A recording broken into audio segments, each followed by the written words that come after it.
Now, as you may see, the USR is winning the race so far, but we've only been looking at the speed. So let's look at the damage in the actual kill zones for both of these snipers. So to start with, let's test them out without the chrome line attachment. So the USR is a one-shot kill from the groin upwards, while the L115 will kill you if you aim for the knee or higher. Of course, keep in mind that the arms, starting just past the shoulder, will never be a one-shot kill regardless of which sniper you use or what attachment you put on it. Now the interesting thing here is what happens once you add the chrome lined attachment, which is meant to increase damage, but also increase the kick or recoil of the weapon. Now notice that with the attachment, the kill zones for both snipers become identical.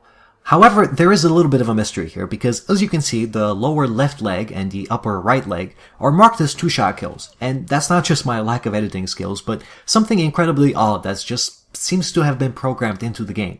For whatever reason, shooting someone in either one of those areas will never be a one-shot kill if you have the chrome-lined attachment, but shooting them in the opposite leg will.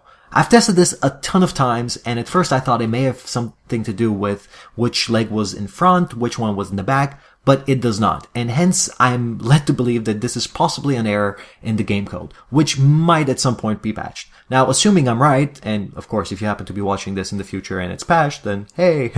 But the correct kill zone with chrome lined equipped should be the entire body, excluding just the toes and arms. As a fun fact, by the way, the target's lower left heel is by all means an Achilles heel, because if you shoot someone there, it will definitely kill them if you have the attachment.